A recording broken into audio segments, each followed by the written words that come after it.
Recording भी on कर दे रहा हूं। अब आप मुझे फर्स्ट का आंसर बताओ क्या होगा, इनमें से कौन सा मैनेजमेंट का फंक्शन नहीं है, बोलो।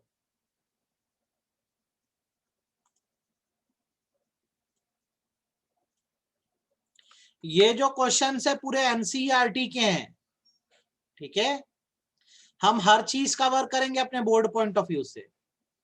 सी, कोऑपरेटिंग नहीं है, ठीक है। 5 फंक्शन क्या क्या होते हैं, planning, organising, staffing, directing and controlling. दूसरा सवाल, मैनेजमेंट क्या है, आर्ट है कि साइंस है कि दोनों है कि कुछ भी नहीं है, बताओ।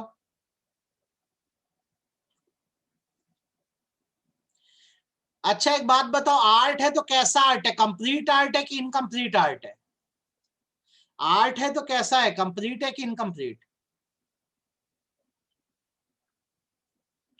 और मैनेजमेंट कैसी साइंस है, डैश साइंस है, कौन सी साइंस है? वेरी गुड बेटा। तो अब इसका आंसर अगर आपने ए भी टिक करोगे तो पूरा मार्क मिलना है, सी भी टिक करोगे तो पूरा मार्क मिलना है आपको, ठीक है। और ये सॉल्व्ड शीट भेजूंगा, जो अपन क्लास में सॉल्व कर रहे हैं वही आपको भेजूंगा मैं। अब बताओ इनमें से कौन सा मैनेजमेंट का ऑब्जेक्टिव नहीं है, इनमें से कौन सा मैनेजमेंट का ऑब्जेक्टिव नहीं है?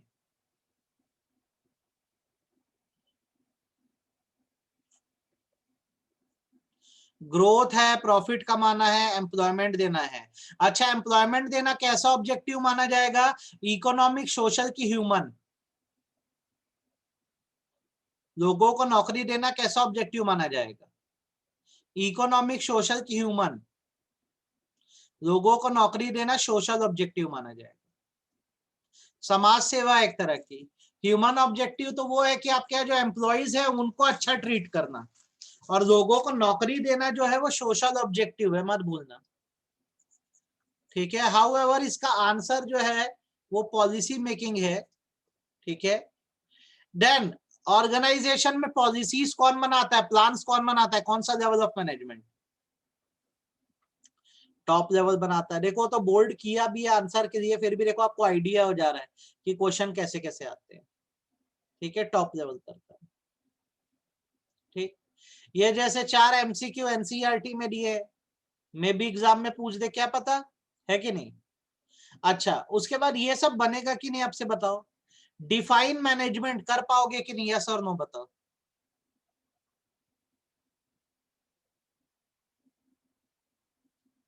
कर दो। मैनेजमेंट के 2 कैरेक्टरिस्टिक, चलो बोल दो बेटा, बताओ 2 कैरेक्टरिस्टिक क्या क्या है, कोई भी 2 आप बोलो अपनी तरफ से, क्या कैरेक्टरिस्टिक है मैनेजमेंट के? आपको मैंने कोड दिया था GDPIMC, बताओ 2 कैरेक्टरिस्टिक क्या क्या है, आप बोलो कोई भी, क्या है 2 कैरेक्टरिस्टिक मैनेजमेंट के, बता पाओगे? कौन बता पाएगा? वेरी गुड बेटा, वेरी गुड। एक तो आपने बता दिया गोल ओरिएंटेड और इंटेंजिबल है, वेरी गुड, वेरी गुड, मतलब आपको आता है, ये बहुत बढ़िया बात है। नेक्स्ट, रितु जो है वो एक डिपार्टमेंट की मैनेजर है, एक डिवीजन की मैनेजर है बड़े कॉर्पोरेट हाउस में। आप बताओ वो किस लेवल पे वर्क कर रही है, वो किस लेवल पे वर्क कर, रितु जो है एक बड़े डिपार्टमेंट की मैनेजर है बड़ी सी कंपनी में, तो डिपार्टमेंट की मैनेजर है तो किस लेवल पे आती है, बताओ। कभी भी डिपार्टमेंट के मैनेजर मिडिल लेवल पे आते हैं, ये ध्यान रखना, तो she is working at middle level, ठीक है।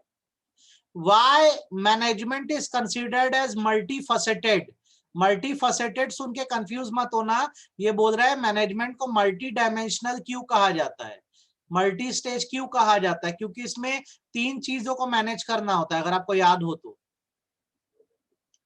बता पाओगे, कौन बता पाएगा इसका आंसर?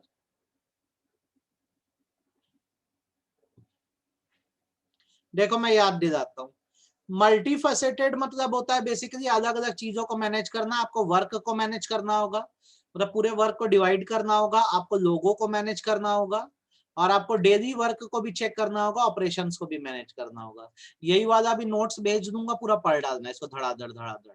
और ना एक चीज बता दे रहा हूँ, समझ लो, ये पूरा नोट्स जो अभी आपको भेज रहा हूँ ना, ये मेरी ओन राइटिंग में, मेरी खुद का लिखा हुआ है। तो अगर राइटिंग का ही नहीं समझ आई ना, तो मेरे से व्हाट्सएप पे पूछ देना, सर ये क्या लिखे हो बता दो, हमको समझ नहीं आ रहा है। ठीक है, थोड़ा देख के बताओ ये राइटिंग समझ आ रही है कि नहीं आ रही है। यस और नो करके ईमानदारी से बोलो। तो ये नोट्स पूरे मेरे राइटिंग के हैं, ठीक है, मेरे लिखे हुए हैं पूरा पूरा A to Z। इसी को बस पढ़ना है अपने को बोर्ड के हिसाब से। ठीक है, ये आप लोग के लिए मेहनत की गई है, ये आप करेंगे। ठीक है, चलो अब वो क्वेश्चन हो गया, आगे बढ़ते। बहुत सारे क्वेश्चन है बेटा, करते रहना अभी तो अपने को। दो फीचर आप मैनेजमेंट एज प्रोफेशन के फीचर बताओ। कौन बता सकता है मेरे को इसके फीचर? मैनेजमेंट एज प्रोफेशन के फीचर बता, चलो कोई भी दो फीचर बोल दो। मैनेजमेंट एज प्रोफेशन के दो फीचर बोल दो, कौन बता सकता है? मैनेजमेंट एज प्रोफेशन के दो फीचर।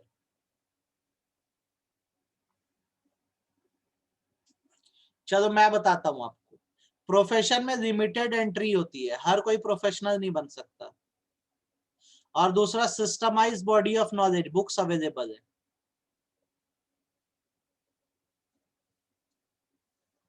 और भी आप अपनी तरफ से बता सकते हो। आप सर्विस मोटिव बता रहे हो कुछ, वेरी गुड बेटा, प्रोफेशन में सर्विस मोटिव होता है। आयुषी ने कोड ऑफ कंडक्ट बोला, गुड। तो अपन बेसिक फीचर पूछ रहे हैं तो हम कर सकते हैं, हमको दिक्कत नहीं जाएगी इसमें। फिर आते हैं लॉन्ग आंसर क्वेश्चंस। ठीक है, सबसे पहला, management is considered to be both science and art. तो क्या आंसर लिखेंगे इसमें, आप बताओ मेरे को, क्या आंसर लिखेंगे? Management is considered as science and art बोल रहा है, तो क्या आंसर लिखेंगे? फटाक से बोलो, इसका आंसर क्या होगा? क्या लिखेंगे इसका आंसर अपन, बताओ। Management is considered to be both science and art बोल रहा है, तो इसका आंसर क्या होगा? कौन बता पाएगा मेरे को? चलो मैं भी बोलता जाता हूं ताकि आपको पता रहे। ये क्वेश्चन अगर आया तो पहले इसमें आपको मैनेजमेंट एज साइंस को समझाना पड़ेगा। ध्यान से सुनना मेरी बात को। मैनेजमेंट एज साइंस को समझाना, उसके फीचर को समझाना। ठीक है, आपको एक क्लास में पढ़ाया हुआ है। और फिर कंक्लूजन बताना कि ये इनएग्जैक्ट साइंस है। फिर आप मैनेजमेंट एज आर्ट को बताना, उसके फीचर बताना, और फिर कंक्लूजन लिखना कि आर्ट है कि नहीं है। तो आपको दोनों को समझाना होगा, साइंस को भी आर्ट को भी। मेरी बात समझ आ गई है तो यस या नो बोल दो। मेरी बात समझ आ गई है तो यस या नो बोल दो। पहले पूरा साइंस को समझाना पड़ेगा, फिर आर्ट को समझाना पड़ेगा। नेक्स्ट, क्या आपको लगता है मैनेजमेंट पूरी तरह से प्रोफेशन है? अगर ये क्वेश्चन आ गया, do you think management has characteristic of profession, तो इसमें आपको क्या समझाना पड़ेगा? मैनेजमेंट एज प्रोफेशन को समझाना, मैनेजमेंट एज प्रोफेशन को समझाना, उसके कैरेक्टरिस्टिक समझाना, और फिर कंक्लूजन बताना कि एक ग्रोइंग प्रोफेशन है, अभी तक पूरी तरह से प्रोफेशन बना नहीं है। नोट्स में सारी चीज है, तो आपको चिंता करने की जरूरत नहीं है। आपको खाली नोट्स में इसको पढ़ देना है। ठीक है, इसको पढ़ देना है खाली नोट्स में। देन अगला क्वेश्चन, अभी इस पे फोकस मत करो, कोऑर्डिनेशन पे नीचे आ जाओ। A successful enterprise has to achieve goal effectively and efficiently. कितने लोगों को यहाँ effectiveness और efficiency का मतलब पता है, याद है जो मैंने पढ़ाया था effectiveness और efficiency का मतलब? तो अगर मैं टाइम पे काम खत्म करके दे रहा हूं तो ये क्या है, effectiveness है कि efficiency है? मैं टाइम पे वर्क खत्म कर रहा हूं तो effectiveness है कि efficiency है? अगर मैं टाइम पे वर्क खत्म कर रहा हूं तो इफेक्टिवनेस बताती है कि एफिशिएंसी बताती है? वेरी गुड, ये मेरी इफेक्टिवनेस बताती है। और अगर मैं मिनिमम वेस्टेज पे करके देता हूं तो एफिशिएंसी बताती है। तो इस क्वेश्चन में हमको बेसिकली क्या करना होगा, रिलेशन लिखना होगा। किसके बीच का रिलेशन? इफेक्टिवनेस का एंड एफिशिएंसी का। जो यहाँ पे मैं अभी लिख रहा हूँ नोट्स में सेम वैसे ही आपको ये अभी मिलेगा थोड़ी देर में, तो चिंता मत करना। ऊपर उसका आपको आंसर भी दिया हुआ है, देखना वैसे ही इसको लिखना रहेगा अपने को एग्जाम में। Then management is a series of continuous interrelated function. Management में सारे फंक्शन इंटर रिलेटेड है। आंसर है यस, 5 फंक्शन होते हैं, अपने को फंक्शन बताने होंगे। प्लानिंग,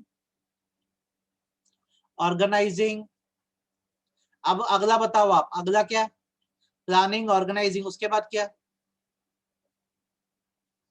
उसके बाद क्या? फटाक से बोलो। Good, very good. Staffing, staffing के बाद क्या?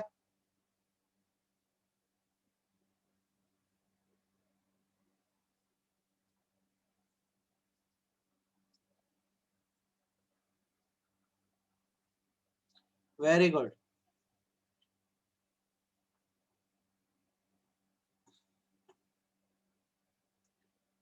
पढ़ो, बताओ आंसर क्या होगा इसका।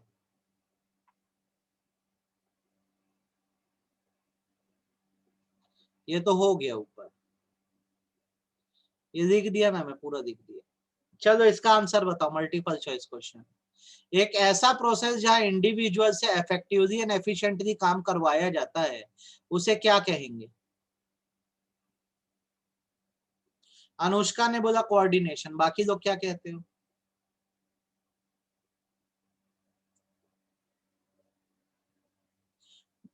श्रुति और ईशिता ने बोला मैनेजमेंट, और बाकियों की क्या राय है? एक ऐसा प्रोसेस जिसमें वर्क को इफेक्टिवली और एफिशिएंटली करवाया जा रहा है ताकि गोल अचीव हो सके, वो क्या है?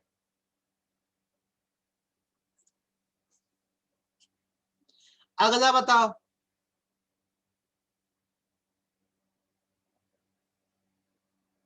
नेक्स्ट बोलो, क्वेश्चन नंबर 2 का आंसर।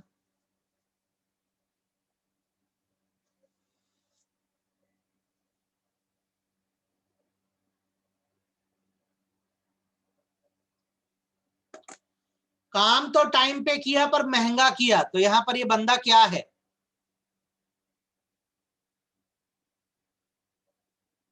टारगेट टाइम पे अचीव किया पर ज्यादा रेट पे थे, मैं बंदा क्या है? एफिशिएंट तो नहीं है क्योंकि खर्चा ज्यादा करा दिया, पर टाइम पे काम किया इसलिए ये क्या है? इफेक्टिव है।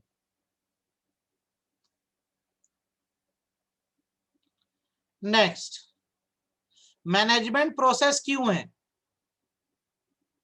मैनेजमेंट एक प्रोसेस क्यों है? ऑप्शन के देख के आंसर दो।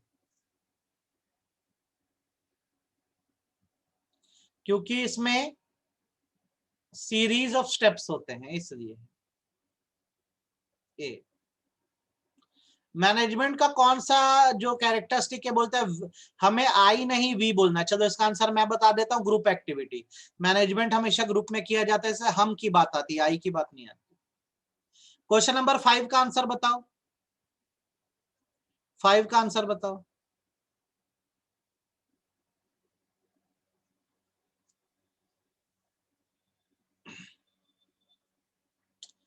एम है प्रॉफिट मैक्सिमाइजेशन,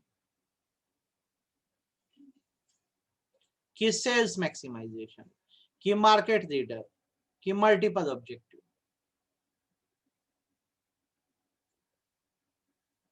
आपके लिए आसान कर देते हैं, मल्टीपल ऑब्जेक्टिव होते हैं। ठीक है, प्रॉफिट भी कमाना है, मतलब इकोनॉमिक ऑब्जेक्टिव भी है, सोशल ऑब्जेक्टिव भी है, और साथ साथ क्या? ह्यूमन ऑब्जेक्टिव भी है। तो मार्केट लीडर भी बनना है, सेल्स भी बढ़ानी है, प्रॉफिट भी बढ़ानी है। आप ए को भी टिक करोगे तो फुल मार्क्स मिलेंगे आपको, दिक्कत नहीं है। ए और डी दोनों में से कोई भी टिक करोगे, फुल मार्क्स मिलना है। अगला बताओ, एक अच्छा मैनेजर किस चीज पे फोकस करता है? साहिल ने बोला सी, बाकी लोग क्या बोलते हो? गुड। सावंत का आंसर बताओ।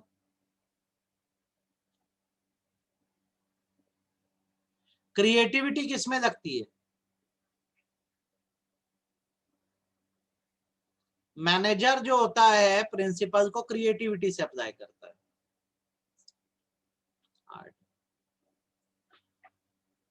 ठीक, विजय तू कहां पहुंच गया बेटा? अभी 7वें में चल रहे अपन। क्वेश्चन नंबर 8, आउटसाइड वर्ल्ड से लाइसन कौन करता है? लाइसन मतलब डील कौन करता है? कौन सा level of management, top, middle, lower, कौन डील करता है?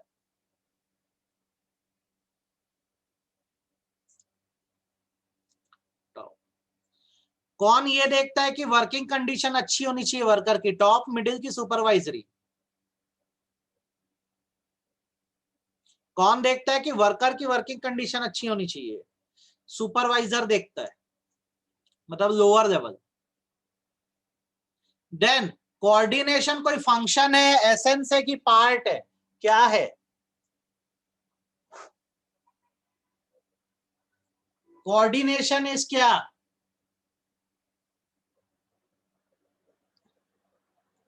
एसेंस। चार्ट वाला एग्जांपल दिया था, नमक जो होता है वो हर जगह होता है, तो कोऑर्डिनेशन एसेंस होता है। कौन सा फंक्शन ऑफ मैनेजमेंट जो प्लान की बात करता है? कौन से फंक्शन ऑफ मैनेजमेंट में प्लान बनाया जाता है, बताओ?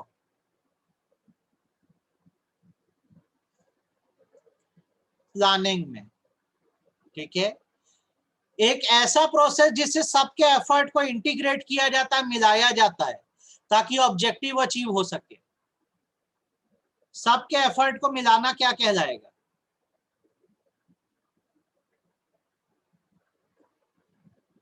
कोऑर्डिनेशन कहलाता है। कभी भी अगर ये वर्ड का यूज हो जाए ना, सिंक्रोनाइज करना, सिंक्रोनाइज करना मतलब होता है मिलाना,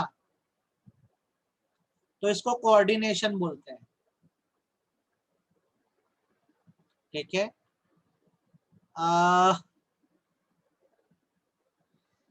14 का आंसर मैं आपको बता दे रहा हूं, ध्यान से सुन लेना, अच्छे समझ लेना, बी है। कोऑर्डिनेशन जो ऑर्गेनाइजेशन में इंपॉर्टेंट क्यों है? क्योंकि ये मल्टीपल फंक्शन परफॉर्म करने में मदद करता है, इसलिए। बात खत्म। ठीक। All the businessmen prefer their children to do MBA and then join business. This is related to, किससे रिलेट कर रहा है बताओ? हर बिजनेसमैन चाहता है कि बच्चे एमबीए करें, एमबीए प्रोफेशन में जाए। आप बताओ ये क्या है? साइंस है, आर्ट है कि प्रोफेशन है? क्या है ये? बोलो बोलो बोलो भाई। प्रोफेशन है ना, एमबीए करने बोल रहा है ना, प्रोफेशनल बनने बोल रहा है। अगला क्वेश्चन, अंकिता जो है वो क्या कर रही है? चॉकलेट बनाती है, बिस्किट बनाती है, इको फ्रेंडली मेथड का यूज करके। इको फ्रेंडली मेथड मतलब एनवायरनमेंट को प्रोटेक्ट करना चाहती है, तो ये कौन सा ऑब्जेक्टिव होगा? ये कौन सा ऑब्जेक्टिव होगा? बोलो बताओ। अंकिता चॉकलेट बिस्किट बनाती है, इको फ्रेंडली मेथड यूज करना चाहती है, तो ये क्या है? कौन आंसर दे पाएगा इसका मुझे? उन्नति, आदित्य, अनुष्का, आयुषी, बताओ बेटा क्या आंसर होगा इसका?